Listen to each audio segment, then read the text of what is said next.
അങ്ങനെ ഒരു ഇടവേളയ്ക്ക് ശേഷം പൂർവാധികം ശക്തിയോടുകൂടി രേണു ചേച്ചി തിരിച്ചു വന്നിരിക്കുകയാണ് സുഹൃത്തുക്കളെ. പുള്ളിക്കാരന്റെ ക്യാൻസറിന്റെ കീമോ ട്രീറ്റ്മെന്റ് ഒക്കെ കഴിഞ്ഞതിന് ശേഷം കഴിഞ്ഞ ദിവസം മൂവി വേൾഡ് മീഡിയ എന്ന് പറഞ്ഞ ചാനലിൽ പുള്ളിക്കാർ ഒരു ഇന്റർവ്യൂ കൊടുത്തിട്ടുണ്ടായിരുന്നു. പലരും കണ്ടു കാണാൻ ഇന്റർവ്യൂ ഏകദേശം ഇതുവരെ 2.5 ലക്ഷത്തോളം വ്യൂസ് ആ ഇന്റർവ്യൂവിന് പോയിട്ടുണ്ട്. എന്തായാലും ഞാൻ ഇന്നലെ ആ ഇന്റർവ്യൂ കണ്ടു മക്കളെ. നിങ്ങളോട് പറയാനാണെങ്കിൽ ആ ഇന്റർവ്യൂ കണ്ടു കഴിഞ്ഞപ്പോൾ ഉണ്ടല്ലോ, ഇന്റർവ്യൂവറെയും രേണുവിനെയും ചെരുപ്പെടുത്തെറിയാനാണ് തോന്നിപ്പോയത്. എജ്ജാതി തോന്നിവാസങ്ങളാണ് ഇന്റർവ്യൂവർ ആ ഇന്റർവ്യൂവിൽ അന്ന് ചോദിക്കുന്നത്. രേണു ആണെങ്കിലും അതിന് സന്തോഷത്തോടെ മറുപടി പറയുകയും ചെയ്യുന്നുണ്ട് എന്നുള്ളതാണ്. പലപ്പോഴും എനിക്ക് രേണുവിനെ കുറിച്ച് തോന്നിപ്പോകുന്ന ഒരു കാര്യമാണ്, ഈ സ്ത്രീ എന്താ ഇങ്ങനെ, ഇവർക്ക് ഈ നാവൊന്ന് അടുക്കി വെച്ചൂടെ? മരിക്കുന്നത് വരെ വിവാദങ്ങൾ കൊണ്ട് മാത്രം ജീവിക്കാമെന്നാണോ ഈ സ്ത്രീ കരുതി വെച്ചേക്കുന്നത്? അല്ല, എനിക്ക് മനസ്സിലാവുന്നില്ല, അതുകൊണ്ട് ചോദിക്കുകയാണ്. ഈ സ്ത്രീക്ക് മലയാളിക്ക് സംസാരിച്ചാൽ എന്താ? പലപ്പോഴും എനിക്ക് തോന്നിപ്പോകാറുണ്ട് ഈ സ്ത്രീന്റെ മെയിൻ ലക്ഷ്യം എന്ന് പറയുന്നത് വ്യൂവേഴ്സിനെ പ്രകോപിപ്പിക്കലാണോ എന്നുള്ളതാണ്. കാരണം ഇവരുടെ സംസാരം കേട്ട് കഴിഞ്ഞാണെങ്കിൽ ഏതൊരാൾക്കും 4 തെറി പറയാൻ തോന്നിപ്പോകുന്നുള്ളതാണ്. ആ രീതിയിലാണ് ഈ സ്ത്രീയുടെ സംസാരങ്ങളും കാര്യങ്ങളും. അതെന്താണ് ഈ സ്ത്രീക്ക് മനസ്സിലാവാത്തത് എന്നുള്ളതാണ് ഞാൻ ചിന്തിക്കുന്നത്. വെറുതെ രേണുവിനെ വെച്ച് കണ്ടന്റ് ചെയ്യുന്നവന്മാർക്ക് ഇത്ര റീച്ച്. കാരണം ഈ സ്ത്രീ വ്യൂവേഴ്സിനെ പ്രകോപിപ്പിക്കുന്ന രീതിയിൽ എന്തെങ്കിലുമൊക്കെ തോന്നിവാസം വിളിച്ചു പറയും. സ്വാഭാവികമായിട്ടും അത് കാണുന്നവർക്ക് ഫ്രസ്ട്രേറ്റഡ് ആവും, 4 തെറി പറയാൻ തോന്നി പോകും. അന്നേരം ഏതെങ്കിലും ഒരു യൂട്യൂബ് ചാനൽ തുറന്നു വെച്ച് രേണുവിനെ തെറി പറയുന്നത് എവിടെയെങ്കിലും കണ്ടു കഴിഞ്ഞാണെങ്കിൽ ഒരു സെൽഫ് സാറ്റിസ്ഫാക്ഷന് വേണ്ടി ആളുകൾ ആ വീഡിയോ ഇരുന്ന് കാണും. അന്നേരം രേണുവിനെ 4 തെറി പറയുന്ന സമയത്ത് കാണുന്നവനൊരു സന്തോഷം കിട്ടും. കാരണം നമ്മൾ പറയാൻ വിചാരിച്ച കാര്യം മറ്റൊരുത്തം പറയുന്നുണ്ടല്ലോ. ഇതുകൊണ്ടൊക്കെ ആവണമെന്ന് തോന്നുന്നു രേണുവിനെ വെച്ച് കണ്ടന്റ് ചെയ്യുന്നവന്മാർക്ക് ഇത്ര റീച്ച്. ഇപ്പൊ ഇന്നലെ തന്നെ പറയാനാണെങ്കിൽ നമുക്കറിയാം, രേണുവിന്റെ കീമോ ട്രീറ്റ്മെന്റ് കഴിഞ്ഞിട്ടുള്ള ആദ്യത്തെ ഇന്റർവ്യൂ ആണ്. സ്വാഭാവികമായിട്ടും ഇന്റർവ്യൂവിൽ ഏറ്റവും കൂടുതൽ സംസാരിക്കേണ്ടത് കീമോ ട്രീറ്റ്മെന്റിനെ കുറിച്ചാണ്. പക്ഷെ നിങ്ങളോട് പറയാനാണെങ്കിൽ ആകെ 26 മിനിറ്റ് എങ്ങാനും ഉള്ള ഒരു ഇന്റർവ്യൂ ആണ് ഇത്. ഇതിൽ ആകെ ഒരു 5 മിനിറ്റ് എങ്ങാനുമാണ് ഇവർ കീമോ ട്രീറ്റ്മെന്റിനെ കുറിച്ച് സംസാരിക്കുന്നത്. ബാക്കി 21 മിനിറ്റ് സംസാരിക്കണം എന്താണെന്ന് അറിയും. കിച്ചുവിന്റെ കുറ്റം പറച്ചിലാണ്. കിച്ചു അങ്ങനെ, കിച്ചു ഇങ്ങനെ, കിച്ചനെ കാണാൻ വന്നില്ല, കിച്ചൊരു തെണ്ടിയാണ്, ചെറ്റയാണെന്നുള്ള രീതിയിലാണ് പുള്ളിക്കാർ സംസാരിച്ച് വെക്കുന്നത്. ഇതൊക്കെ കാണുമ്പോൾ ആൾക്കാർക്ക് തെറി പറയാൻ തോന്നിയില്ലെങ്കിൽ അത്ഭുതമുള്ളൂ. നിങ്ങൾ തന്നെ പറ. പിന്നെ അതിന്റെ ഇടയ്ക്ക് കിച്ചുവിനെ കുറിച്ച് ഇന്റർവ്യൂവിൽ ഒരു വൃത്തികെട്ട് ചോദ്യം ചോദിക്കുന്നുണ്ട്. അതിലേക്കൊക്കെ നമുക്ക് വരാം. നമ്മൾ എന്തായാലും ഇന്റർവ്യൂവിലെ ചില ഭാഗങ്ങളൊന്ന് കണ്ടോക്കാം. ഈ രേണുസുതി എന്ന് പറയുന്ന വ്യക്തി ക്യാൻസർ വന്നൊരു പേഷ്യന്റ്, അവർക്ക് സന്തോഷിക്കാൻ പാടില്ല, ഒരു റീൽ ചെയ്യാൻ പാടില്ല, ഒന്ന് ചിരിക്കാൻ പാടില്ല, ഒന്ന് ലിപ്സ്റ്റിക് വേണ്ട, ഒന്ന് ഒരുങ്ങാൻ പാടില്ല. നിങ്ങൾ ഒരുങ്ങാതിരിക്കുക, റീല് ചെയ്യുക, ലിപ്സ്റ്റിക് ഇടുക, എന്താന്ന് വെച്ചാൽ ചെയ്തു. പക്ഷെ ആ നാവ് നടക്കി വെച്ചാൽ മാത്രം മതി. കാരണം നിങ്ങൾ വാ തുറന്നാ പോയി, വാ തുറക്കാതിരുന്ന നിങ്ങൾ അടിപൊളിയാണ്. ഇത് ഞാൻ പറയാനുള്ള കാരണം മറ്റൊന്നുമല്ലേ, ക്യാൻസർ എന്ന മഹാമാരി വന്നപ്പോൾ പോലും രേണുവിനെ സംബന്ധിച്ചിടത്തോളം രേണു ഏറ്റവും കൂടുതൽ സമയം സ്പെൻഡ് ചെയ്ത് എന്തിനായിരുന്നു? കിച്ചുവിനെ കുറ്റം പറയാനായിരുന്നു. ഇപ്പോഴും അതിനു വേണ്ടിയൊക്കെ തന്നെയാണ് ഏറ്റവും കൂടുതൽ സമയം സ്പെൻഡ് ചെയ്യുന്നത്. ഇതുകൊണ്ടൊക്കെ തന്നെയാണ് ക്യാൻസർ വന്ന സമയത്തും ആളുകൾ രേണുവിനെ വെറുത്തത്. അത് രേണുവിന് മനസ്സിലാകാഞ്ഞിട്ടാണോ അതോ മനസ്സിലായിട്ടും റീച്ചിന് വേണ്ടി ഓരോന്ന് അഭിനയിക്കുന്നതാണോ? ആർക്കറിയാമല്ലേ. എന്തായാലും ബാക്കി പറഞ്ഞാട്ടെ. ബാക്കി ഒരുപാട് ക്യാൻസർ പേഷ്യൻസിനെ ഞാൻ കണ്ടിട്ടുണ്ട്, റീല് ചെയ്യുന്ന ഞാൻ അവരുടെ കണ്ടിട്ടുണ്ട്. അവിടെയൊക്കെ വരുന്ന കമന്റ്സ് എന്ന് പറഞ്ഞാൽ നിങ്ങൾ ഇങ്ങനെ തന്നെ മുന്നോട്ട് പോകണം, സന്തോഷിക്കണം, നിങ്ങൾ ഒരിക്കലും ഡൗൺ ആകരുത്, എത്രത്തോളം അവരെ സന്തോഷിപ്പിക്കാവോ അത്രത്തോളം നിങ്ങൾ സന്തോഷിക്കണമെന്ന് പറഞ്ഞവര് രേണുസുതിയുടെ അക്കൗണ്ടിൽ അല്ലെങ്കിൽ ഒരു റീല് കണ്ടു കഴിഞ്ഞാൽ പിന്നെ ഇല്ലാത്ത കുറ്റമില്ല. എന്തുവാ രേണു ഈ പറയുന്നത്? ലോകത്ത് മറ്റുള്ള ക്യാൻസർ പേഷ്യൻസിന് കൊടുക്കുന്നതിനേക്കാൾ കൂടുതൽ സപ്പോർട്ട് മലയാളികൾ ഒരു കാലത്ത് രേണുവിന് തന്നിട്ടുണ്ട് അല്ലെ? ഇല്ലാന്ന് രേണുവിന് പറയാൻ പറ്റും. ആ കാര്യം ഒരിക്കലും രേണുവിന് നിഷേധിക്കാനാവില്ല. എന്തിനു പറഞ്ഞു, അതുവരെ രേണുവിന് കുറ്റം പറഞ്ഞ് വീഡിയോ ചെയ്തവർ വരെ രേണുവിന് ക്യാൻസർ ആണെന്ന് അറിഞ്ഞപ്പോൾ രേണുവിനെ കുറിച്ച് നല്ലത് പറഞ്ഞ് വീഡിയോ ചെയ്യാൻ തുടങ്ങി. പക്ഷെ അതിനുശേഷം പിന്നീട് എന്താണ് സംഭവിച്ചത്? രേണു ആ ക്യാൻസർ എന്ന് പറയുന്ന രോഗം മുതലാക്കി കിച്ചുവിനെ സൈബർ അറ്റാക്കിന് ഇട്ട് കൊടുക്കാൻ നോക്കി. കിച്ചുവിനെ കുറിച്ച് ഓരോന്നൊന്ന് സ്വന്തം യൂട്യൂബ് ചാനൽ പറയാൻ തുടങ്ങി. അവിടെ തൊട്ടാണ് രേണുവിനെ ആളുകൾ വെറുത്തു തുടങ്ങിയത്. ഈ ഒരു അവസ്ഥയിലും ഈ സ്ത്രീ എന്താണ് ഇങ്ങനെ സംസാരിക്കുന്നത് എന്ന് ആളുകൾ ചിന്തിക്കാൻ തുടങ്ങിയത്. അവിടുന്നാണ് രേണുവിനെ ഹെയ്റ്റ് കിട്ടാൻ തുടങ്ങിയത്. ഇല്ലാന്ന് രേണുവിനെ നിഷേധിക്കാൻ പറ്റുമോ? ഇല്ല, ഒരിക്കലും ഇല്ല. ക്യാൻസർ വന്നു എന്ന് കരുതി എന്ത് തോന്നിയവസം പറഞ്ഞാലും സപ്പോർട്ട് ചെയ്യണമെന്നാണ് രേണു ഉദ്ദേശിക്കുന്നത്. എനിക്ക് അവിടെ മനസ്സിലാവുന്നില്ല. അതുകൊണ്ട് വല്ലാണ്ട് ഡയലോഗ് അടിക്കാൻ നിൽക്കണ്ട. മറ്റുള്ളവർക്ക് ക്യാൻസർ വന്നാണെങ്കിൽ ധൈര്യത്തോടെ ഇരിക്കുന്നു പറയുന്നവർ രേണുവിന് ക്യാൻസർ വന്നെന്ന് അറിയുമ്പോൾ ചീത്ത വിളിക്കുന്നതൊക്കെ എന്തിനാണ് പറയുന്നതെന്ന് വല്ല ഡയലോഗ് അടിക്കാൻ നിൽക്കണ്ട കേട്ടോ. നിങ്ങളായിട്ട് വരുത്തി വെച്ചതാണ് ഇതൊക്കെ. മര്യാദയ്ക്ക് ആ നാവെന്ന് അടുക്കി വെക്ക്, എന്നാൽ തന്നെ 90% പ്രശ്നം അവിടെ തീരും. ഇങ്ങനെ ഒരു വിവാദത്തിന് വേണ്ടി മാത്രം ജീവിക്കുന്ന ഒരു മുതലിഷ്ട. ബാക്കി പറഞ്ഞായിരുന്നു ചേച്ചി ബാക്കിയുള്ളവരെ ഹേർട്ട് ചെയ്യാത്ത പോലെ അല്ല ബാക്കിയുള്ളവർ ചെയ്യുന്നതെന്നുള്ളത്. ഞാൻ പേരെടുത്ത് ആരെയും പറയുന്നില്ല. ഒരു സ്ത്രീ ഉണ്ട്, അവരെപ്പോഴും ചേച്ചിയുടെ കണ്ടന്റ് എടുത്തിട്ടാണ് അവര് അത് എനിക്ക് കേൾക്കുമ്പോൾ നമുക്ക് ഭയങ്കര ബുദ്ധിമുട്ട് തോന്നും ആ വീഡിയോസ് ഒക്കെ കാണുമ്പോൾ. അതുപോലെ തന്നെ ഒരു വ്ളോഗ് ചെയ്യുന്ന ഒരാളും കൂടെ ഉണ്ട്. ഇവരുടെയൊക്കെ അതായത് ലിറ്ററലി ചേച്ചിയുടെ കണ്ടന്റ് വെച്ചിട്ട് റീച്ച് ആകുകയും ചീത്ത പറഞ്ഞ് തെറി പറഞ്ഞ് ആ ഒരു കണ്ടന്റ് റീച്ച് ആക്കിയിട്ട് എന്താണ് അവർക്ക് ഇതിനകത്തൂടെ കിട്ടുന്നതെന്ന് വെച്ചാൽ പൈസയാണ് കിട്ടുന്നത്. 68 ലക്ഷം രൂപയോളം ആ സ്ത്രീ ഉണ്ടാക്കിയെന്നാണ് ഞാൻ തെളിവ് സഹിതം പറഞ്ഞ ഒരു കാര്യം. ഞാൻ ഞെട്ടിപ്പോയി. എന്നെ വെച്ചിട്ട് 68 ലക്ഷം, പിന്നെ അവരെന്നെ വെറുതെ വിടുവോ? 68 ലക്ഷം രൂപ. ഷെഫീന ബീവിനെ കുറിച്ചാണ് ഈ പറഞ്ഞു വരുന്നത്. അങ്ങ് മനസ്സിലായി കാണുമെന്ന് വിചാരിക്കുന്നു. ഷെഫീന ബീവി വരെ വെച്ച് 68 ലക്ഷം റുപ്യ ഉണ്ടാക്കി പോലും. ആരാണോ ഇതൊക്കെ രേണുവിനോട് പറയുന്നത്? 68 ലക്ഷം ഒക്കെ ഉണ്ടാക്കിയിട്ടുണ്ടെങ്കിൽ ഇപ്പൊ ഷെഫീനയുടെ റേഞ്ചേ മാറിയിട്ടുണ്ടാവും. ആളിപ്പോ ബെൻസിൽ ഇങ്ങനെ വന്ന് ഇറങ്ങുന്നുണ്ടാകും. ചിലപ്പോൾ 68 ലക്ഷം ആയിരിക്കും ഉണ്ടാക്കിയത്, 6.8 ലക്ഷം ആയിരിക്കും ഉണ്ടാക്കിയിട്ടുണ്ടാവുക. അത് പിന്നെയും വിശ്വസിക്കാം. കാരണം അത്രയും വീഡിയോസ് ഈ പറഞ്ഞ ഷെഫീന ബീവി രേണുവിനെ കുറിച്ച് ചെയ്തിട്ടുണ്ട്. അതെല്ലാം കൂടി കൂട്ടി വെച്ച് നോക്കുമ്പോൾ ഒരു 6.8 ലക്ഷം റുപ്യ ഒക്കെ ഉണ്ടാക്കിയിട്ടുണ്ടാകും. അല്ലാണ്ട് 68 ലക്ഷം റുപ്യ എന്താണ് ഇപ്പൊ ഇത് കഥ? വെറുതെ അങ്ങോട്ട് പറയന്നെ, വായി തോന്നി എന്താണ് അങ്ങോട്ട് പറയാൻ. ഇതുകൊണ്ടൊക്കെ തന്നെയാണ് രേണു ഇപ്പോഴും മേയറിലാവുന്നത്. പിന്നെ രേണുവിന് അതാണല്ലോ ഇഷ്ടം. അപ്പൊ പിന്നെ പറഞ്ഞിട്ട് കാര്യമില്ല. എന്തായാലും ഇനി നമുക്ക് ഈ ഇന്റർവ്യൂവിന്റെ ഏറ്റവും വിവാദപരമായിട്ടുള്ള ഭാഗത്തിലേക്ക് കടക്കാം. മനുഷ്യത്വരഹിതമാണെന്ന് എനിക്കറിയാം. ചേച്ചിയുടെ അടുത്ത് അത് ചോദിക്കുന്നതുകൊണ്ട് എനിക്കും ബുദ്ധിമുട്ടുണ്ട്. പക്ഷെ ഇത് ആളുകൾ അറിയണമെന്ന് എനിക്ക് പേഴ്സണലി ആഗ്രഹം ഉള്ളത് കൊണ്ട് ഞാനൊരു കാര്യം ചോദിക്കുകയാണ്. ഞാൻ ഈ ഒരു പോസ്റ്റർ, ഒരു തംബ്നെയിൽ കാണിക്കാം. ആ തംബ്നെയിൽ കണ്ടു കഴിഞ്ഞാൽ നമുക്ക് ഭയങ്കര ബുദ്ധിമുട്ട് തോന്നും. ഇതാണ് ആ തംബ്നെയിൽ വരുന്നത്. ഇതിനകത്ത് വരുന്നത് ചേച്ചിയുടെ പടവും വെച്ചിട്ടുണ്ട്, കിച്ചുവിന്റെ പടവും വെച്ചിട്ടുണ്ട്, പിന്നെ ആ വ്ളോഗറുടെ പടവും വെച്ചിട്ടുണ്ട്. എന്തോ ഒരു റൈറ്റപ്പ് ഇത് റൗണ്ട് ചെയ്ത് കാണിച്ചിട്ടുണ്ട്. കണ്ടന്റ് ഇതാണ്: ഗർഭമാക്കിയോ? കിച്ചു രേണുവിനെ പീഡിപ്പിക്കാൻ ശ്രമിച്ചോ? സത്യം ഇത്. കിച്ചു രേണുവിനോട് മോശമായി പെരുമാറിയോ? Question mark. ഈ സത്യം നിങ്ങൾ അറിയണം. പിന്നെ രേണുവിന്റെ ഗർഭം, പിന്നെ ഒരു മോർ ഇട്ടിട്ടുണ്ട്. ഇതാണ് ഇന്റർവ്യൂക്ക് കാര്യമായിട്ട് അറിയേണ്ട കാര്യം എന്ന് പറയുന്നത്. എന്തായാലും ഇന്റർവ്യൂയുടെ പൂതി കൊള്ളാം. അറിയണമെന്ന് എനിക്ക് പേഴ്സണലി ആഗ്രഹമുള്ളത് കൊണ്ട് ഞാൻ ചോദിക്കാണ് പോലും. എന്ത്? കിച്ചു രേണുവിനെ പീഡിപ്പിക്കാൻ ശ്രമിച്ചോ? കിച്ചു രേണുവിനെ ഉപദ്രവിച്ചോ? കിച്ചുവിൽ നിന്നും രേണു ഗർഭിണിയായോ എന്നൊക്കെ ഇതൊക്കെയാണ് കാര്യമായിട്ട് ഇന്റർവ്യൂവർക്ക് അറിയേണ്ടത്. ഉളുപ്പുണ്ടോന്ന് ചോദിക്കുന്നില്ല. അതില്ലാത്തത് കൊണ്ടാണല്ലോ വളർത്തു മകനെ വെച്ച് ഇമാതിരി തോന്നിവാസം ഒരു ഇന്റർവ്യൂവിൽ വന്നിരുന്ന് ചോദിക്കാൻ കഴിയുന്നത്. അല്ലെങ്കിലും എങ്ങനെയാണോ ഇമാതിരി ചോദ്യങ്ങൾ ചോദിക്കാൻ പറ്റുന്നത്? ഒരുത്തൻ എന്തെങ്കിലും ഒരു തോന്നിവാസം വെച്ച് ഒരു തമിഴിൽ പഠിച്ചു വിട്ടു എന്ന് കരുതി അത് വെച്ച് ഇമാതിരി ചോദ്യങ്ങളാണ് ഒരു ഇന്റർവ്യൂവിൽ വന്നിരുന്ന് ചോദിക്കേണ്ടത്. അങ്ങനെയാണെങ്കിൽ രേണുവിനെ വെച്ചുകൂടെ പലരും പല തമ്മിലും അടിച്ചെറുക്കുന്നുണ്ട്. അതൊക്കെ വെച്ച് രേണുവിനോട് ചോദ്യം ചോദിക്കുന്നതിലും ഭേദം വലിയ വേശകളും പിടിച്ചിരുത്തി ഇന്റർവ്യൂ ചെയ്യുന്നതാവും നല്ലത്. കാരണം അങ്ങനെ ഓരോരുത്തന്മാര് രേണുവിനെ കുറിച്ച് പലതും അടിച്ചെറുക്കുന്നുണ്ട്. അല്ലെങ്കിൽ എന്തൊരു വൃത്തികേടാണ് ചോദിക്കുന്നത്. മനുഷ്യന്മാരെ ലേശം മാനം, മര്യാദ, ഉളുപ്പ് അതില്ല ഈ ഇന്റർവ്യൂവർക്ക്. കഷ്ടം. കിച്ചുവിൽ നിന്നും രേണു ഗർഭിണിയായോ എന്നൊക്കെ എന്തൊരു ഇന്റർവ്യൂറാ അവിടെ താനൊക്കെ. ഇനി എന്നെ ചോദ്യത്തിനേക്കാളും ഏറ്റവും കൂടുതൽ ചൊടിപ്പിച്ച് എന്താണെന്ന് അറിയോ? ഇതിന് രേണു കൊടുക്കുന്ന മറുപടിയാണ്. ഭാഗം കേട്ടോക്കാം. എനിക്ക് തോന്നി ഗർഭക്കഥ എനിക്ക് തോന്നുന്നത് ഞാൻ ബിഗ് ബോസിൽ ആയിരുന്നപ്പം ഇറങ്ങിയ സംഭവമാണ്. ആ മുഖത്തുള്ള ചിരിയൊക്കെ നിങ്ങള് പൂർണ്ണചന്ദ്രൻ ഇങ്ങനെ വിടർന്നിരിക്കുന്ന മാരുണ്ടില്ല ആ ചിരി കാണാൻ. ഇമാതിരി വൃത്തികേട് ഇന്റർവ്യൂവർ വന്നിരുന്ന് ചോദിക്കുന്ന സമയത്ത് ചെകിടത്തിട്ടൊന്ന് കൊടുക്കുന്നതിന് പകരം അവിടെ ഇങ്ങനെ ചിരിച്ചുകൊണ്ടിരിക്കുകയാണ്. എന്തോ ലോട്ടറി അടിച്ച പോലുള്ള ചിരി. കഷ്ടം രേണു നിന്റെ അവസ്ഥ. എന്തായാലും നീ ബാക്കി പറ. ഇറങ്ങിയ ഉടനെ മുൻ ബിഗ് ബോസ് താരവും എൻ്റെ ഒരു ഫ്രണ്ട് എന്ന് പറയാൻ പറ്റത്തില്ല അവരെയൊക്കെ. ഞാൻ ഫ്രണ്ടെന്ന് കരുതിയ ഒരാള് എന്നെ പറ്റി ഇറക്കിയ ഒരു സംഭവമാണ്. സുധിച്ചേട്ടൻ്റെ മരണത്തിന് ശേഷം, ഞാൻ വീണ്ടും അത് കുത്തിപ്പൊക്കുക എന്ന് കരുതരുത്, ഞാനത് സംസാരിക്കട്ടെ. സുധിച്ചേട്ടൻ്റെ മരണത്തിന് ശേഷം 1 മാസം കഴിഞ്ഞപ്പോൾ ഞാൻ പ്രഗ്നന്റ് ആയി, അബോർഷനാക്കി എന്ന് പറയുന്ന ഒരു സംഭവവുമായിട്ട് ബന്ധപ്പെട്ടാന്ന് തോന്നുന്നു ഈ വൃത്തികെട്ട ഈ വ്ളോഗർ ഇപ്പൊ ഇങ്ങനെ ഒരു പ്രസ്താവന നടത്തി. ഇതിനെപ്പറ്റി ഞാൻ എന്ത് പറയാനാണ്? അതിന്റെ അടുത്ത് ചോദിച്ചിരിക്കുന്നത് കിച്ചു രേണുവിനെ ഗർഭമാക്കിയോ എന്നാണ്. ഇതിനൊക്കെ ഞാൻ എന്ത് മറുപടിയാ പറയേണ്ടത്? പ്രത്യേകിച്ച് മറുപടി ഒന്നും പറയണമെന്നില്ല. ആ ചോദ്യം ചോദിച്ച ഇന്റർവ്യൂർ ഉണ്ടല്ലോ, അതിന് ചകട് അങ്ങോട്ട് അടിച്ചു പൊളിക്കുക, അതാണ് വേണ്ടത്. പക്ഷെ രേണു അതല്ലല്ലോ ചെയ്യുന്നത്. സന്തോഷിച്ച് കളിച്ച് ചിരിച്ച് ആഹാ എന്താണ് ആഹ്ലാദം, എന്താണ് സന്തോഷം. ഇങ്ങനെ ഒരു ചോദ്യം കിട്ടാൻ വേണ്ടി രേണു കൊതിക്കുന്ന പോലെ ഉണ്ട് രേണുവിന്റെ സംസാരം കേട്ടാല്. എന്തായാലും ഇങ്ങനെ ഒരു ചോദ്യം ചോദിച്ചപ്പോ രേണു ഹാപ്പി ആയല്ലോ, അത് മതി. മനുഷ്യന്മാരായ ലേശ ഉടുപ്പില്ലേ. ചോദ്യം ചോദിച്ചവള് തനി കൂത്തറ, ഉത്തരം പറയുന്നവളാണെങ്കിലും അതിനേക്കാളും വലിയ കൂത്തറ. എന്റെ ഫലമായ സംശയം എന്താണെന്ന് വെച്ചാണെങ്കിൽ ഇന്റർവ്യൂറെ കൊണ്ട് ഈ ചോദ്യം മനഃപൂർവ്വം രേണു ചോദിപ്പിച്ചതാണ് എന്നുള്ളതാണ്. ഇല്ലാന്നുണ്ടെങ്കിൽ ഒന്ന് ആലോചിച്ച് നോക്കി. സ്വന്തം വളർത്തു മകൻ, അവരുമായിട്ട് എന്തോ ആയിക്കോട്ടെ, അവനായിട്ട് തെറ്റി പിരിഞ്ഞ് നിൽക്കേ, അവനായിട്ട് മോശം അവസ്ഥയിൽ നിൽക്കേ, എന്തോ ആയിക്കോട്ടെ, അങ്ങനെയുള്ള ഒരുത്തനെ വെച്ച് ഇമാതിരി ചോദ്യം ചോദിക്കുന്ന സമയത്ത് ഏതൊരു വളർത്തമ്മയ്ക്കാണ് അത് സഹിക്കാൻ പറ്റുക? നിങ്ങൾ തന്നെ പറ. പക്ഷെ രേണുവിനെ സംബന്ധിച്ചിടത്തോളം ഇമാതിരി ചോദ്യം കേൾക്കുന്ന സമയത്ത് സന്തോഷമാണ്. ആളുടെ ഇങ്ങനെ രോമാഞ്ചം ഇങ്ങനെ പൊന്തി വരാണ്. അങ്ങനെ വരുന്നുണ്ടെങ്കിൽ ഇത് മനഃപൂർവ്വം രേണു ഇന്റർവ്യൂറെ കൊണ്ട് ചോദിപ്പിച്ചത് തന്നെയാണ്. അല്ല, രേണുവിനെ കുറിച്ച് മുമ്പ് ഞാൻ കേട്ടിട്ടുണ്ട്. പല ഇന്റർവ്യൂവിലും വന്നിരുന്ന ഇന്റർവ്യൂസിനെ കൊണ്ട് കോൺട്രവേഴ്സ്യൽ ചോദ്യങ്ങൾ മനഃപൂർവ്വം ചോദിപ്പിക്കുന്ന പരിപാടി രേണു മുമ്പ് ചെയ്തിട്ടുണ്ട്. ഇതും ഒരു പക്ഷെ അതിന്റെ ഭാഗമായിരിക്കും. ഇല്ലാന്നുണ്ടെങ്കിൽ മനസ്സാക്ഷിയുള്ള ഏതെങ്കിലും ഒരാൾ ഇമാതിരി ചോദ്യം ചോദിക്കും. നിങ്ങൾ തന്നെ പറ.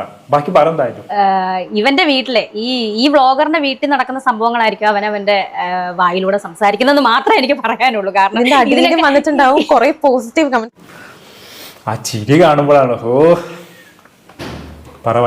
ആലോചിക്കണം. അതായത് ഇവരെ സപ്പോർട്ട് ചെയ്തിട്ടാണ്. എനിക്കറിയാൻ പാടില്ല ഇവർക്ക് റീച്ച് കൂട്ടാൻ വേണ്ടിയാണോ എന്ന് എനിക്കറിയില്ല. അവന്റെ വീട്ടിലെ കാര്യമായിരിക്കും അവൻ പറഞ്ഞത്.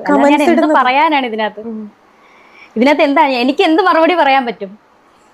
എന്റെ വളർത്തുമകനാണ് രാഹുൽ ദാസ് എന്ന കിച്ചു. അതെല്ലാവർക്കും അറിയാവുന്ന കാര്യമാണ്. ഈ ഒരു 5 മാസം മുന്നേ വരെ ആ ഒരു ബന്ധം നല്ല ദൃഢമായിട്ട് പോയിക്കൊണ്ടിരുന്ന ബന്ധം. തുടങ്ങി കിച്ചുവിന്റെ കുറ്റപുസ്തകം തുറന്നു വെക്കാൻ. ഇനിയിപ്പോ സൗകര്യമായല്ലോ, കുത്തിയിരുന്ന് കിച്ചുവിന്റെ കുറ്റം പറയാലോ. ആരെങ്കിലും ചോദിച്ചു കഴിഞ്ഞാണെങ്കിൽ രേണുവിന് പറയാനൊരു കാരണമായല്ലോ. കിച്ചുവിനെ കുറിച്ച് ഇങ്ങനെ ഒരു ചോദ്യം ഇന്റർവ്യൂവിൽ ചോദിച്ചതുകൊണ്ടാണ് ഞാൻ മറുപടി പറയുന്നത് എന്നുള്ളത്. എന്താ രേണു ചേച്ചിന്റെ കാഞ്ഞ ബുദ്ധി നോക്കി നിങ്ങൾ, കുറുക്കം പോലും തോറ്റുപോകും രേണു ചേച്ചിന്റെ മുന്നിൽ. ഇപ്പൊ വന്ന് രേണുവിന് ജീവിത ലക്ഷ്യം എന്ന് പറയുന്നത് തന്നെ കിച്ചുവിനെ കുറ്റം പറയലാണെന്ന് തോന്നുന്നു. ആ ലെവലായിട്ടുണ്ട് രേണുവിന്റെ സംസാരങ്ങളും കാര്യങ്ങളൊക്കെ. എന്തായാലും രേണു ചേച്ചി ബാക്കി പറ. അപ്പം അതിനകത്ത് അസ്വാരസ്യങ്ങൾ കാണുമായിരിക്കും. ഇതെല്ലാം മറന്നുകൊണ്ടും എല്ലാം ക്ഷമിച്ചുകൊണ്ടും തന്നെയാണ് ഞാൻ പോകുന്നത്. അന്നും ഈ 5 മാസം മുന്നേ ഞാൻ ഹെൽപ്പ് ചെയ്തുകൊണ്ടിരുന്ന ഒരു വളർത്തുമകൻ തന്നെയാണ്. അങ്ങനെ തന്നെ ഞാൻ പറയുന്നുള്ളൂ. പക്ഷെ അതിനകത്ത് പല കർത്തകകളും ചേർന്നു. അങ്ങനെ തന്നെ പറയും, ഈ വ്ളോഗർ, ഈ സ്ത്രീ അവരുടെ വീട്ടിൽ പോവുകയും എൻ്റെ ഭർത്താവിൻ്റെ വീട്ടിൽ പോവുകയും എൻ്റെ ഭർത്താവിൻ്റെ വീട്ടുകാർക്കും എൻ്റെ ഈ വളർത്തുമകനും അറിയാവുന്ന കാര്യമാണ് ഈ ഒരു സ്ത്രീ എന്നെ ഈ അപമാനിക്കുന്നതും എന്നെ ഈ ദ്രോഹിക്കുന്നതും. ഇതെല്ലാം എൻ്റെ വളർത്തുമകനും എൻ്റെ ഭർത്താവിൻ്റെ വീട്ടുകാർക്കും അറിയാവുന്ന കാര്യം. ഇന്ന് വരെ ഞാൻ എൻ്റെ ഭർത്താവിൻ്റെ വീട്ടുകാരെ ഒരു നെഗറ്റീവും ഞാൻ പറഞ്ഞിട്ടില്ല. പക്ഷെ എനിക്കിന്ന് പറയണം. ബെസ്റ്റ്. അതിന്റെ ഒരു കുറവും കൂടി ഉണ്ടായിരുന്നുള്ളൂ. അതും കൂടെ ആയപ്പോ പൂർത്തിയായി. ഇത്രയും കാലം കിച്ചുവിനെ മാത്രമാണ് കുറ്റം പറഞ്ഞത്. ഇനി കുറച്ച് കിച്ചുവിന്റെ വീട്ടുകാരെ കൂടി കുറ്റം പറയാം അല്ലെ? ഇങ്ങനെ ഒരു സ്ത്രീ, ഒരു രോഗത്തിന് ചികിത്സ കഴിഞ്ഞ് വന്ന ഉടനെ തന്നെ ഇങ്ങനെയൊക്കെ എങ്ങനെയാണ് ഒരു സ്ത്രീക്ക് പറയാൻ പറ്റുന്നത്? എനിക്ക് മനസ്സിലാവുന്നില്ല. സംഭവം ഷെഫീന ബീവി കിച്ചുവിന്റെ വീട്ടിലേക്ക് പോയ സമയത്ത് ഷെഫീന ബീവിനെ കിച്ചുവിന്റെ വീട്ടുകാരെ സൽക്കരിച്ചിരുത്തതിന്റെ ചൊർക്കാണ് ഇപ്പൊ ഇങ്ങനെ കാണിച്ചുകൊണ്ടിരിക്കുന്നത്. പുള്ളിക്കാരിക്ക് എത്ര പറഞ്ഞാൽ അങ്ങോട്ട് മതിയാവണില്ല. അതാണ് സംഭവം. ബാക്കി പറഞ്ഞതായിട്ടും ഇനി ഇതിന്റെ പേരിൽ ഇനി വിവാദം ഉണ്ടായാലും ഇതിന്റെ അടിയിൽ വന്ന് നെഗറ്റീവ് കമന്റ്സ് കൊണ്ട് എന്നെ മൂടിയാലും എന്നെ ശപിച്ചാലും എനിക്ക് വേണ്ടി പ്രാർത്ഥിക്കുന്ന കുറച്ച് നല്ല ആളുകൾ എൻ്റെ വീട്ടുകാരും എൻ്റെ കൂടെ ഉള്ളിടത്തോളം കാലം ഞാൻ താഴെ വീഴത്തില്ല. അവരാണ് ആദ്യം കല്ലെറിഞ്ഞ് ഓടിക്കേണ്ടത്. രേണുസുതി എന്ത് അപരാധം കാണിച്ചാലും അവർക്ക് സപ്പോർട്ട് ചെയ്യാനും അവർക്ക് വേണ്ടി ജയ് വിളിക്കാനും കുറച്ച് ആൾക്കാരുണ്ട്. ഇപ്പോൾ നോക്കിക്കോ, ഈ വീഡിയോയുടെ കമന്റ് ബോക്സിൽ വരെ കുറെ എണ്ണം വരും. രേണുസുതി അവരുടെ ഇഷ്ടത്തിനനുസരിച്ച് ജീവിച്ചോട്ടെ, നിനക്കെന്താ, നിന്റെ വീട്ടിലേക്ക് അവരെന്തെങ്കിലും പ്രശ്നം ഉണ്ടാക്കാൻ വന്നെന്നും പറഞ്ഞുകൊണ്ട് ഇപ്പോൾ കുറെ എണ്ണം കമന്റ് ഇടാൻ വരും. ഇവരൊക്കെ ഉള്ളത് കൊണ്ടാണ് രേണുസുതി ഇപ്പോഴും ഇങ്ങനെ കാട്ടപരാധം കാണിച്ച് നടക്കുന്നത്. കാരണം എന്ത് ചെയ്താലും സപ്പോർട്ട് ചെയ്യാൻ ആൾക്കാരുണ്ടല്ലോ. ഇവരെ വേണം ആദ്യം കല്ലെറിഞ്ഞ് ഓടിക്കാൻ. ഉള്ളത് പറയാലോ. ബാക്കി പറഞ്ഞാലും എനിക്ക് പറയണം, ഈ സ്ത്രീ അന്ന് ഈ വീട്ടിൽ വന്നപ്പം, അല്ലെങ്കിൽ എൻ്റെ ഭർത്താവിന്റെ വീട്ടിൽ വന്നപ്പം ഇവരെന്തുകൊണ്ട് അവരെ സൽക്കരിച്ച് അതിനകത്ത് കയറ്റി? എന്നിട്ട് വലിയ വായിൽ പോസ്റ്റ് ഇട്ടല്ലോ, കുരു പൊട്ടുന്നവർക്ക് പൊട്ടട്ടെ എന്ന്. ആർക്കും കുരു പൊട്ടാനാ? എനിക്കെന്ത് കുരു പൊട്ടാനാ? 11 വയസ്സിൽ തള്ള പോലും, സ്വന്തം പെറ്റതള്ള അന്ന് ഉണ്ടായിരുന്നു. പിന്നെയാണ് അവർ മരിച്ചത്. പെറ്റതള്ള ഉപേക്ഷിച്ച ഒരു കുഞ്ഞിനെയും ഭാര്യ, രണ്ടാമത്തെ ഭാര്യ വരെ ഉപേക്ഷിച്ച ഒരു ഭർത്താവിനെയും കൂടെ ഞാൻ നോക്കിയതാണോ തെറ്റ്? അയാളെ സ്നേഹിച്ച് ഇവിടെ ഇരിപ്പുണ്ടല്ലോ ഫോട്ടോ, ഇദ്ദേഹത്തെ സ്നേഹിച്ച് ആ കുഞ്ഞിനെ ഞാൻ ബോർഡിങ് നിർത്തിയോ? ഒരു വാക്കുകൊണ്ട് ഞാൻ വേദനിപ്പിച്ചിട്ടില്ല 11 വയസ്സുള്ള ആ കുട്ടീനെ. അന്ന് വേദനിപ്പിക്കാൻ പറ്റാത്തതിന് ചോർക്കൊക്കെ നിങ്ങൾ ഇപ്പം വേദനിപ്പിച്ച് തീർക്കുന്നുണ്ടല്ലോ. അതുപോലെ രേണു ചേച്ചി ഇപ്പൊ നിങ്ങൾ അവനെ മാക്സിമം കുറ്റം പറയാവുന്നതിന് അത്രയും കുറ്റം പറയുന്നുണ്ട്. നിങ്ങളുടെ മനസ്സിന് തൃപ്തി വരുന്ന അത്രയും നിങ്ങൾ അവനെ കുറ്റം പറയുന്നുണ്ട്. അതിനപ്പുറത്തേക്ക് ഇനിയിപ്പോ എന്താ വേണ്ടത്? അവൻ തന്നെ ഇപ്പൊ വിചാരിക്കുന്നുണ്ടാകും ഇങ്ങനെ ഒരു തള്ളനെ കീഴിൽ ജീവിക്കേണ്ടില്ലേന്നുള്ളത്. പിന്നെ അതിന്റെ ഇടയ്ക്ക് നിങ്ങൾ എന്തോ പറഞ്ഞല്ലോ, അമ്മ ഉപേക്ഷിച്ച് പോയ ഒരു കുഞ്ഞിനെ ഞാൻ പൊന്നുപോലെ നോക്കിയെന്നൊക്കെ. ആ നോക്കിയ കണക്കൊന്നും പറയാത്താണ് നല്ലത്. എങ്ങനെയാണ് നോക്കിയത് നോക്കി 2 മാസം മുമ്പേ കിച്ചു അവന്റെ യൂട്യൂബ് ചാനൽ വന്നിരുന്ന് പറഞ്ഞിട്ടുണ്ട്. അതുകൊണ്ട് അതിനെ കുറിച്ച് വല്ലാണ്ട് വിളമ്പാൻ നിൽക്കണ്ട. അവനൊരു പട്ടി വരെ പോലും നിങ്ങളുടെ വീട്ടിലില്ലായിരുന്നു. അവൻ എങ്ങനെയോ അല്ലേ നിങ്ങളുടെ വീട്ടിൽ ജീവിച്ചു പോകുന്നത്. പക്ഷെ ഇപ്പൊ അവനെ സ്വന്തം കാലിൽ നിൽക്കാനായി, തിരിച്ച് നല്ലോണം പറയാനുമായി. അതോടെ നിങ്ങൾക്ക് അവനെ കുറിച്ച് ഇല്ലാത്തൊരു കുറ്റമില്ല. കഷ്ടമുണ്ട് സ്ത്രീയെ. ഇതെല്ലാം ബാക്കി പറ. കുരു പൊട്ടുന്നവര് പൊട്ടട്ടെ ഇവരുടെ പോസ്റ്റാ. അതിന്റെ തലേന്നും കൂടെ എന്റെ വളർത്തുമകന് ഞാൻ പൈസ കൊടുത്തിട്ടിരിക്കുക. 500-200 രൂപ അല്ല ഞാൻ കൊടുത്തിട്ടുള്ളത്. 500 മനസ്സിലാക്കാൻ ശ്രമിക്കാൻ ഞാൻ പിന്നീടാണ് അറിയുന്നത്. ഈ പല വ്ളോഗേഴ്സിനെയും അല്ല, ഞാൻ ചോദിക്കട്ടെ, രാഹുൽ ദാസിന് എന്തും പറയാം, അത് കുഞ്ഞ്, അവനെന്ത് പറയാം? രേണു സുധിക്ക് ഒന്നും പറയാൻ പറ്റത്തില്ല. ഈ രേണു സുധിയുടെ വീട്ടുകാര് രേണു സുധി നികൃഷ്ട ജീവികൾ, വൃത്തികെട്ട ആൾക്കാര്, അങ്ങനെയാ. എന്തുവാ നിങ്ങൾ ഈ പറഞ്ഞു വരുന്ന രേണു? നിങ്ങൾ തന്നെയല്ലേ എല്ലാ പ്രശ്നങ്ങളും തുടങ്ങി വെച്ചത്. എനിക്ക് ക്യാൻസർ ആയിട്ട് പോലും കിച്ചനെ കാണാൻ വരുന്നില്ല എന്നും പറഞ്ഞ് വീഡിയോ ചെയ്തത് ആരാണ്? കിച്ചു ആണോ? നിങ്ങൾ തന്നെയല്ലേ? എന്നാൽ അതേ കേട്ടിട്ട് അവസാനം ആ ചെക്കൻ നിങ്ങളെ കാണാൻ വന്നപ്പോൾ നിങ്ങൾ ചെയ്ത പരിപാടി എന്താണ്? ആ ചെക്കനെ ആട്ടി ഓടിച്ചു. അപ്പൊ പിന്നെ ഇവിടെ ആരാണ് കുറ്റക്കാരി? നിങ്ങൾ തന്നെയല്ലേ? അതുകൊണ്ട് ആളുകൾ നിങ്ങളെ കുറ്റപ്പെടുത്തുന്നു, അത്രേ ഉള്ളൂ. പ്രശ്നങ്ങളൊക്കെ തുടങ്ങി വെച്ചത് നിങ്ങൾ തന്നെയാണ്. അതുകൊണ്ട് വലിയ പുണ്യാളത്തി ചമയം നോക്കല്ലേ മോളെ. ഇത്രയും പ്രശ്നങ്ങൾ ഉണ്ടാക്കിയതും പോരാഞ്ഞിട്ട് ഇങ്ങനെ വന്നിരുന്ന ഡയലോഗ് അടിക്കാനും കഴിയുന്നുണ്ടല്ലോ. സമ്മതിച്ചെന്ന് കേട്ടോ. എന്തായാലും ഇത്രയുമുള്ള രേണുസുദിന്റെ സംസാരത്തിൽ നിന്നും ഒരു കാര്യം ക്ലിയർ ആണ്. എന്ന് ഷെഫീന ബീവി പറയുന്ന കിച്ചുവിന്റെ വീട്ടിലേക്ക് വന്ന് കയറിയോ അന്ന് തൊട്ട് ഇവർക്കിടയിലുള്ള പ്രശ്നങ്ങൾ തുടങ്ങി എന്നുള്ളതാണ്. അതിന് പിന്നാലെയാണല്ലോ കുരു പൊട്ടുന്നവർക്ക് പൊട്ടട്ടെ എന്ന് പറഞ്ഞുകൊണ്ട് ഷെഫീന ബീവി പോസ്റ്റ് ഇടുന്നതും കിച്ചുവും രേണുവും തമ്മിൽ തെറ്റിപ്പിരിയുന്നതും ഒക്കെ. എന്തായാലും ഇവിടെ ഷെഫീന ബീവിയുടെ ഉദ്ദേശം നല്ല വൃത്തിക്കും വെടുപ്പായിട്ട് നടന്നിട്ടുണ്ട്. അത് പിന്നെ ഒരു പ്രശ്നം ഉണ്ടായി കഴിഞ്ഞാണെങ്കിൽ കുത്തിത്തിരിപ്പ് ഉണ്ടാക്കാൻ ബെസ്റ്റ് ആണല്ലോ ഷെഫീന ബീവി. പണ്ട് തൊട്ടേ പുള്ളിക്കാരത് തെളിയിച്ചതുമാണല്ലോ. ഒക്കെ കണക്കന്നെ. എല്ലാം ഒരു വണ്ടിക്കുള്ള ആൾക്കാരാണ്. രേണു ആണെങ്കിലും ഷെഫീന ബീവി ആണെങ്കിലും. അതിന്റെ ഇടയിൽ കിടന്ന് കഷ്ടപ്പെടുന്നത് ആ പാവം കിച്ചു ആണ്. അവനെ കുറിച്ച് ആലോചിക്കുമ്പോൾ മാത്രമാണ് സങ്കടം. എന്തായാലും ബാക്കി പറഞ്ഞാട്ടെ രേണു ചേച്ചി. രേണു സുധിക്ക് ഒന്നും മിണ്ടാൻ പറ്റത്തില്ല. അന്നേരം പാവം കുഞ്ഞ്. ഇതിന്റെ ഇടയിൽ വരുന്ന കമന്റ്സ് കണ്ടോണം. ഇപ്പോഴേ ഞാൻ പറയാം എന്തൊക്കെയാ വരുന്നതെന്ന്. അവൾ അവനെ ഇട്ടുകൊടുത്തതല്ല. പല കാര്യങ്ങളും ഞാൻ മൗനം പാലിച്ചിരുന്നു. ഇനി അങ്ങനെ മൗനം പാലിക്കുന്നില്ല. ഇനി ഞാൻ മൗനം പാലിക്കുന്നില്ലെന്നേ. മൗനം പാലിച്ചിട്ട് എനിക്ക് എന്തെങ്കിലും കിട്ടിയോ? ഭയങ്കരേനു. ഇത്രയും കാര്യങ്ങളും മിണ്ടാതിരിക്കേനു. ഈ പ്രശ്നങ്ങളൊക്കെ തുടങ്ങി വെച്ച് നിങ്ങളല്ലേ. എന്നിട്ട് വന്നിരുന്ന ഡയലോഗ് അടിക്കാണ് പല കാര്യങ്ങളും ഞാൻ മൗനം പാലിക്കായിരുന്നു, ഇനി മൗനം പാലിക്കുന്നില്ല എന്നൊക്കെ. എന്നെ കൂടെ ഒന്ന് പറയിപ്പിക്കേണ്ട. ഉള്ളത് പറയാലോ, നിങ്ങൾ മൗനം പാലിക്കുന്നതാണ് എന്തുകൊണ്ട് നല്ലത്. അതാകുമ്പോൾ കുറച്ചെങ്കിലും ബാക്കിയുള്ളവർക്ക് സമാധാനം കിട്ടും. അതുകൊണ്ട് പറഞ്ഞതാണ്. ബാക്കി പറഞ്ഞാലും പല കാര്യങ്ങളും ഞാൻ ആലോചിച്ചു, ദൈവമേ ഇന്നലെയും കൂടെ ഞാൻ ഈ കുഞ്ഞിനെ വിളിച്ച്, അല്ലെങ്കിൽ ഇവന് ഞാൻ സഹായമല്ല, എന്റെ കടമ ഞാൻ ചെയ്തതല്ലേ, എന്നിട്ട് ഇവൻ എന്താ ഇങ്ങനെ ഇത്രയും അറിയത്തില്ലേ ഈ സ്ത്രീയുമായിട്ട്, ഈ സ്ത്രീ എന്നെ ഇങ്ങനെ ദ്രോഹിക്കുന്നതാണ്. ഒരുമിച്ചിരുന്ന് ഫോട്ടോ എടുത്തല്ലോ ദൈവമേ, എനിക്ക് എന്തുമാത്രം വിഷമം. ഞാൻ അത് ആരും കാണിച്ചിട്ടില്ല സോഷ്യൽ മീഡിയയിൽ. ഞാൻ തൊട്ടുമ്പ് പറഞ്ഞൊക്കെ തന്നെ ഷെഫീന ബിയുമായിട്ട് കിച്ചു ഫോട്ടോ എടുത്തിട്ടതാണ് പുള്ളിക്കാരിക്ക് പൊള്ളിയത്. അന്ന് തൊട്ടാണ് ഇവര് തമ്മിൽ തെറ്റിയത്. അതാണ് ഇപ്പൊ പുള്ളിക്കാരി പറഞ്ഞു വെക്കുന്നത്. ഞാൻ നേരത്തെ പറഞ്ഞൊക്കെ തന്നെ ഇപ്പൊ ഇവിടെയും പറയാനുള്ളൂ. ഇവിടെ ഷെഫീന ബിയു നല്ലോണം ഉള്ളിൽ നിന്ന് വൃത്തിക്ക് കളിച്ച് എന്തോന്ന് പറയാനാണില്ല ഇതിനൊക്കെ. ബാക്കി പറഞ്ഞാലും ആരോട് പറഞ്ഞില്ല എനിക്ക് വിഷമമുണ്ടെന്ന്. ഞാൻ ചുമ്മാ അഭിനയിച്ച് കാണിച്ച് റീൽ ചെയ്ത് സന്തോഷം. പക്ഷെ ഞാൻ 11 വയസ്സ് തൊട്ട് ഞാൻ നോക്കിയതാ. ഞാൻ ചോദിക്കട്ടെ, ഇന്ന് പൊക്കി പിടിക്കുന്നവരുണ്ടല്ലോ, ഈ 11 വയസ്സ് തൊട്ട് 18 വയസ്സ് വരെ എന്താണെന്നാ അമ്മ ഞാൻ ഉപദ്രവിച്ചെന്ന് പറഞ്ഞ് ഇവൻ എന്താണ് അവിടെ പോയി നിൽക്കായിരുന്നത്? ഇന്ന് 22 വയസ്സുള്ള യുവാവാണ് അവൻ. ഇന്ന് പൈസ ഉണ്ട് ആവശ്യത്തിന്. അന്നൊന്നും ഇല്ലായിരുന്നപ്പോൾ ഞാനുണ്ടായിരുന്നു, ഞാൻ മാത്രമേ ഉള്ളായിരുന്നു അന്ന്. എന്താണ് മനസ്സിലായി? എനിക്ക് വിഷമമുണ്ട്, ദണ്ണമുണ്ട്. ഇതിലും ഭേദം ആ ചെക്കനും വല്ല ഓർഫനേജിനും വളരുന്നതായിരുന്നു. അതാകുമ്പോൾ ഒന്നും കേൾക്കേണ്ടി വരില്ലായിരുന്നല്ലോ. ഇങ്ങനെ കൊടുത്തതിന്റെയും തിന്നതിന്റെയും തൂറിന്റെയും കണക്ക് വരുന്ന ഒരു അമ്മ കഷ്ടമുണ്ട് ഇതൊക്കെ കേൾക്കുന്ന സമയത്ത്. പുന്നാരി രേണു, നിങ്ങൾ അവരെ ചെറുപ്രായത്തിൽ നോക്കിയിട്ടുണ്ടെങ്കിൽ ഒരു വളർത്തമ്മ എന്ന നിലയിൽ നിങ്ങളുടെ കടമയാണ് നിങ്ങൾ അവിടെ ചെയ്തിട്ടുള്ളത്. അല്ലാതെ നിങ്ങളുടെ ഔദാര്യമായിട്ടൊന്നും നിങ്ങൾ അതിനെ കാണേണ്ട ആവശ്യമില്ല. പിന്നെ നിങ്ങൾ തമ്മിൽ പ്രശ്നങ്ങൾ ഉണ്ടാകുമ്പോഴല്ല അത് സോഷ്യൽ മീഡിയയിലേക്ക് ഡ്രാഗ് ചെയ്ത് കൊണ്ടുവരുന്നത് നിങ്ങൾ തന്നെയല്ലേ. ആ പാവം പയ്യൻ അതിന് മറുപടി പറയുക മാത്രമാണ് ചെയ്യുന്നത്. എന്നിട്ട് എല്ലാ കുറ്റം അവന്റെ തലയിൽ ചാർത്തി കൊടുക്കുക അല്ലെ. ചാർത്തി കൊടുക്കുക മാത്രമല്ല അവനെ പോറ്റിയ കണക്കും കൂടി പറയുന്നു. ഭാഗ്യം അവനെ വളർത്തമ്മ ആയത്, അവന്റെ പെറ്റമ്മ ആവാത്തത് ഭാഗ്യം. ഇല്ലായിരുന്നെങ്കിൽ അവനെ പെറ്റു പോറ്റിയ കഥ കൂടി കേൾക്കേണ്ടി വന്നേനെ. 10 മാസം ചുമന്ന് നടന്ന കഥ കൂടി കേൾക്കേണ്ടി വന്നേനെ. എന്തൊക്കെ കേൾക്കണം റബ്ബേ, ഇങ്ങനെയും ചില വളർത്തമ്മമാര്. ബാക്കി പറഞ്ഞായിരുന്നു. അതുകൊണ്ടാണ് ഞാൻ ഇതൊക്കെ പറയുന്നത്. ഞാൻ പറയത്തില്ലായിരുന്നു ഇന്ന് വരെ. എന്റെ നാക്ക് ഒരു നെഗറ്റീവ് എന്റെ ഭർത്താവിന്റെ വീട്ടുകാരെ പറ്റിയോ എന്റെ വളർത്തു മകനെ പറ്റിയോ ഞാൻ പറഞ്ഞിട്ടില്ല. പക്ഷെ ഇന്ന് എനിക്ക് പറയേണ്ട വന്നു. അത്ര ഞാൻ അനുഭവിച്ചു. ക്യാൻസർ ആയിട്ട് കിടന്നിട്ട് പോലും ഒരു നോക്ക് എന്നെ കാണാൻ വന്നു. വിഷമമുള്ളവരുടെ വിഷമം, ആരുടെ വിഷമം തീർക്കട്ടെ എന്ന്. ആരുടെ വിഷമം രാഹുൽ ഇന്ന് വരെ വിളിച്ചു. ഞാൻ ബ്ലോക്ക് ആക്കിയിട്ടേക്കുക. എന്തിനാണ്? അത് ശരി, ബ്ലോക്ക് ആക്കി എങ്ങനെയാണ് ചേച്ചി വിളിക്കാൻ പറ്റുക? ബ്ലോക്ക് ഒഴിവാക്കിയാലേ വിളിക്കാൻ പറ്റത്തുള്ളൂ. രേണുവിന്റെ ഈ ഡയലോഗ് കേട്ട സമയത്ത് എനിക്ക് വിജയ് സേതുപതിന്റെ ഒരു സിനിമയിലെ ഒരു സീനാണ് ഓർമ്മ വരുന്നത്. മറ്റേ വിജയ് സേതുപതിയും അഡാണോ സെബാസ്റ്റ്യനും ഒരുമിച്ച് അഭിനയിച്ച ഒരു സിനിമ ഉണ്ടല്ലോ, മറ്റേ വിജയ് സേതുപതി ഗുണ്ടായിട്ട് അഭിനയിച്ച പടം. അതിൽ വിജയ് സേതുപതിയും അഡോണും കൂടി ഒരു ഹോട്ടലിൽ ഫുഡ് കഴിക്കാൻ പോകുന്ന സമയത്ത് ആ ഹോട്ടലിൽ ഭയങ്കര ബഹളായിരിക്കും. അത് വിജയ് സേതുപതിക്ക് ഭയങ്കര ഇറിറ്റേഷൻ ആവും. അപ്പൊ അന്നേരം വിജയ് സേതുപതി എന്തെക്കും, വാ പൂട്ടി ഫുഡ് കഴിക്കണോ എന്നുള്ള രീതിയിൽ ഒരു ഡയലോഗ് അടിക്കും. അപ്പൊ എല്ലാവരോടും മിണ്ടാതിരിക്കും. അപ്പൊ അന്നേരം ഒരാൾ ഒരു ഡയലോഗ് അടിക്കുന്നുണ്ട്, വാ പൂട്ടിയിട്ട് എങ്ങനെയാണ് ചേട്ടാ ഭക്ഷണം കഴിക്കാൻ പറ്റാന്ന്. എനിക്ക് ആ ഡയലോഗാണ് രേണു ഈ ഡയലോഗ് കേട്ടപ്പോൾ ഓർമ്മ വന്നത്. ഇവിടെ ബ്ലോക്ക് ആക്കി വിട്ടാൽ എങ്ങനെയാണോ ഒരാൾക്ക് നിങ്ങളെ ഫോൺ വിളിക്കാൻ പറ്റുക? ആ ബ്ലോക്ക് ഒഴിവാക്കി എന്നിട്ട് ഡയലോഗ് അടിക്കും. വല്ലാത്തൊരു സ്ത്രീ തന്നെ ഇഷ്ടം. ഇനി ഇത് കഴിഞ്ഞിട്ട് കീമോ കഴിഞ്ഞ് തന്റെ മുടി കാണിക്കുന്നുണ്ട് രേണു. നമുക്ക് എന്തായാലും അതും കൂടി ഒന്ന് കണ്ടുനോക്കാം. ഞാൻ ഈ മുടി, എന്റെ മുടി ഇത് വിഗാണ് ചിത്രകറിയാം. ഇത് കീമോ തുടങ്ങി കഴിഞ്ഞാൽ നമ്മുടെ കൺപീലി പോവും, നമ്മുടെ മുടി മുഴുവൻ പോവും, മുടി എല്ലാം പൊഴിഞ്ഞു പോവും. ഇത് വിഗാണ്. ഉണ്ട്, ഇത് വിഗാണ്. എനിക്കിത് ഇങ്ങനെ കാണിക്കുന്നതിന് എനിക്കൊരു വിരോധവും ഇല്ല. ചേച്ചി അത് ഇടൂ.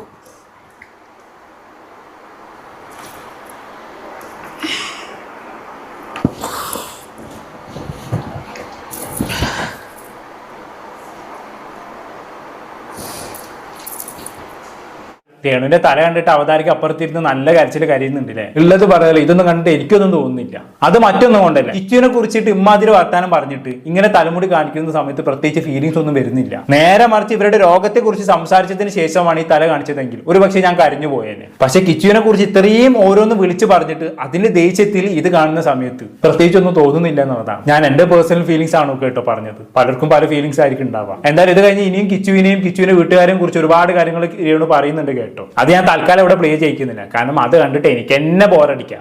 എന്നെ തിരിച്ചു മറിച്ച് ഇങ്ങനെ പറഞ്ഞുകൊണ്ടിരിക്കുകയാണ്. അപ്പൊ പിന്നെ അത് പ്ലേ ചെയ്യിപ്പിക്കാൻ നിങ്ങൾക്ക് എത്രത്തോളം ബോറടിക്കും അല്ലേ? അതുകൊണ്ട് ഞാൻ അത് പ്രത്യേകിച്ച് പ്ലേ ചെയ്യിപ്പിക്കുന്നില്ല. അപ്പൊ ചുരുക്കി പറഞ്ഞ ഇത്രയൊക്കെയാണ് രേണുവിന്റെ കീമോ കഴിഞ്ഞിട്ടുള്ള ഇന്റർവ്യൂ എന്ന് പറയുന്നത്. കീമോ കഴിഞ്ഞുള്ള ഇന്റർവ്യൂ എന്ന് പറയാൻ പറ്റൂല, കിച്ചുവിനെ കുറ്റം പറഞ്ഞുകൊണ്ടുള്ള ഇന്റർവ്യൂ എന്ന് തന്നെ പറയേണ്ടി വരും. കൂടുതലൊന്നും പറയുന്നില്ല മക്കളെ.